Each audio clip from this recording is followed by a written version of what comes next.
Meditando la Biblia en un año, con el pastor Alex Figueroa. Día 13, mes 11, Ezequiel capítulo 27. En los capítulos 27 y 28 continúa proclamando profecías contra la nación de Tiro que ya habían comenzado en el capítulo 26. En el capítulo 27 las riquezas y los muchos intercambios comerciales que realizaban los fenicios hicieron famosa y célebre a Tiro en medio de los reinos de la tierra, y fue también la causa de su envanecimiento, creciendo su orgullo, vanidad, idolatría y soberbia. Esta ciudad era sinónimo de gloria terrenal y abundancia material. Estos aspectos van de la mano con la codicia, el orgullo, la idolatría y el hedonismo en los hombres incrédulos. Sin embargo, aunque muchas naciones se relacionaban con Tiro y se enriquecieron con su comercio, el Señor traería calamidad sobre ellos, que llevaría a la ruina, el lamento y la confusión. Varios pasajes de este capítulo nos recuerdan al relato de la caída de Babilonia en el sentido espiritual y mundial, en Apocalipsis 18, que se refiere al sistema humano corrupto que se ha levantado en rebelión al Señor. Es decir, al considerar este juicio temporal sobre Tiro, debemos reflexionar sobre el juicio que el Señor traerá sobre el mundo incrédulo en el día de su ira, esto es, en la segunda venida de Jesucristo. Allí ninguna riqueza ni opulencia material podrá salvar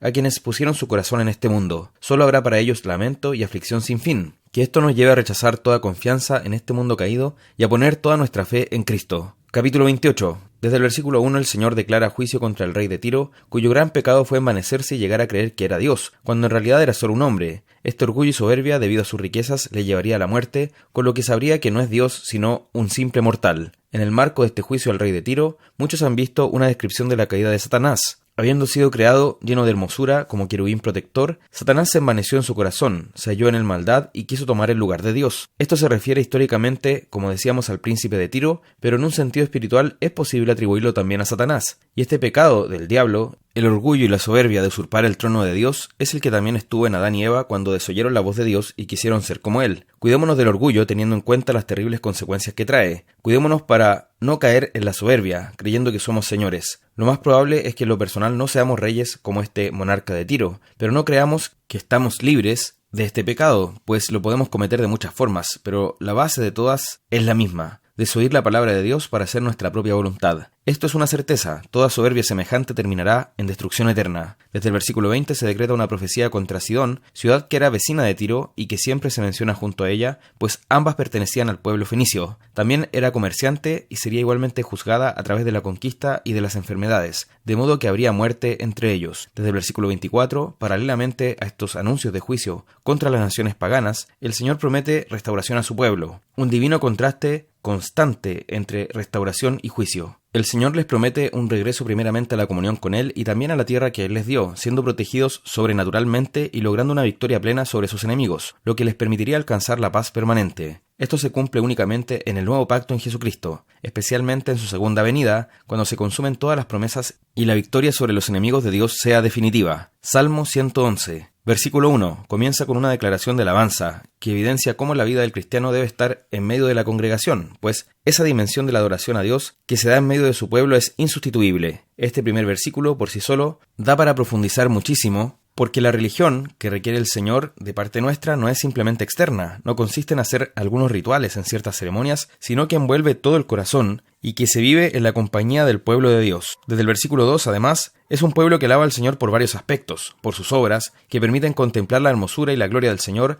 así como por sus atributos, como su justicia y misericordia. Lo exaltamos a sí mismo porque es un Dios fiel, que permanece firme en su pacto y que cumplirá todo lo que prometió. Y esa es la gran esperanza que tenemos como pueblo suyo. El Señor manifestó su poder a su pueblo y reveló su carácter y su salvación, sus virtudes y atributos que son perfectos. Desde el versículo 7 se exalta a Dios también por su palabra santa, por la cual le conocemos y somos expuestos a sus perfecciones. Esta palabra está firme para siempre, no puede ser quebrantada y se cumplirá de manera plena. Su pacto y sus promesas son inmutables, de manera que podemos confiar en la salvación que Dios nos ha provisto en Cristo. Versículo 10. Reitera la verdad declarada en Proverbios: el principio de la sabiduría es el temor de Jehová. Proverbios 1:7. Aquellos que deseen ser sabios deben disponerse a creer en el Señor y a obedecer sus mandamientos. La necedad es todo lo contrario a esto, implica cualquier cosa que no sea esa fe y esa obediencia que debemos al Señor. Que tengamos un corazón completamente dispuesto a esta adoración y alabanza, sabiendo que este Dios se reveló en Cristo y que en Él habita corporalmente toda la plenitud de la deidad. Colosenses 2:9. Proverbios capítulo 27. Versículos 15 al 16. Trata de la vida ruinosa que resulta de una mala elección del cónyuge, que produce un matrimonio conflictivo. Compara a la mujer rencillosa con una gotera continua. la cual no se puede contener, pues intentar refrenar esta tensión se describe como querer detener el viento o recoger aceite en las manos. La única forma en que esto puede ser enfrentado no es devolviendo la rencilla, sino por la obra del Espíritu, siendo imposible en nuestras propias fuerzas. Desde luego, no se trata de un pecado que solo puede cometer la mujer, sino que ambos cónyuges pueden arruinar su matrimonio debido a su pecado. Se observa la importancia de escoger bien al cónyuge, considerando en especial su carácter y vida espiritual, más allá de su apariencia física, que ninguno de los cónyuges se excuse en que ya es así, y que el otro debe aceptarlo como tal, sino que estos textos motiven un genuino autoexamen y un sincero arrepentimiento. Hebreos capítulo 11. Desde el versículo 17 apreciamos que Abraham, dadas las promesas que Dios le había dado y la prueba a la que fue sometido, en donde debía sacrificar a su hijo,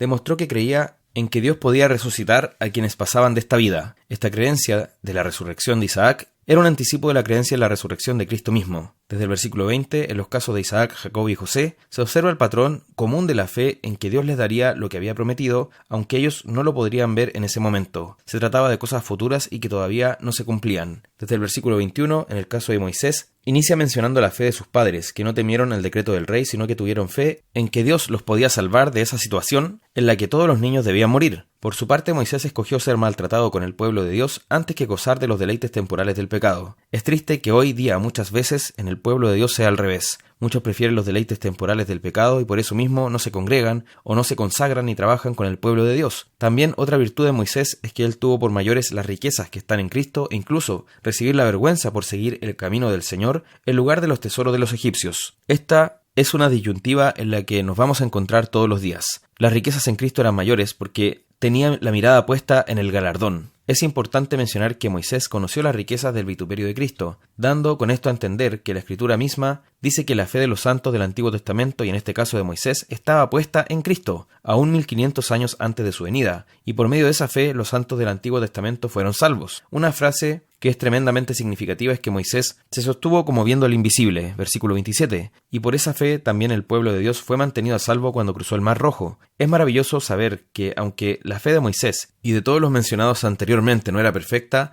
esa misma fe imperfecta y débil, exhibida por nosotros como pecadores, es aceptada por Dios en su misericordia. Desde el versículo 30, por esa misma fe se produjo la conquista de Canaán. En ese contexto, Rahab, una gentil, es decir, no judía, a través de su fe fue salva, no solo de la destrucción momentánea, sino de la destrucción eterna, quedando registrada en la genealogía de los antepasados del Señor Jesucristo. Desde el versículo 32 luego habla de muchos otros hermanos del pasado que podría mencionar, pero el tiempo le faltaría. Tendría que hacer un recorrido por toda la Biblia. Se observan dos cosas. Primero, a algunos les tocó realmente hacer proezas gloriosas y ver una mano poderosa de Dios dándoles la victoria, y a otros les tocó, por otra parte, soportar con fidelidad el sufrimiento hasta la muerte en torturas, vejaciones y humillaciones de distinta clase. Podemos tener esos dos llamados. Algo parecido se ve en el capítulo final del Evangelio según Juan, con Pedro y Juan, quienes no murieron de la misma forma, pero ambos debían glorificar a Dios con su muerte. Podemos ver que son realizadas proezas a través nuestro, en las que tenemos victorias en esta tierra, o podemos realmente enfrentar tribulaciones y sufrimientos, pero en ambos casos, lo que debe ser común en nosotros es que perseveremos en la fe y seamos fieles. Este mundo bajo el pecado no es digno de quienes andan de esa manera. Es muy significativo que la Biblia lo diga, porque seguimos siendo pecadores, pero así es como lo expresa. Todas estas personas no recibieron lo prometido. A veces creemos que Dios nos debe cosas, sobre todo en esta era de soberbia y humanismo, pero Dios no nos debe nada. Ellos no recibieron lo prometido, pero aún así murieron esperándolo, sabiendo que Dios es poderoso para cumplir lo que ha anunciado. Pero también es hermoso que Dios no los haya perfeccionado sin nosotros, sino que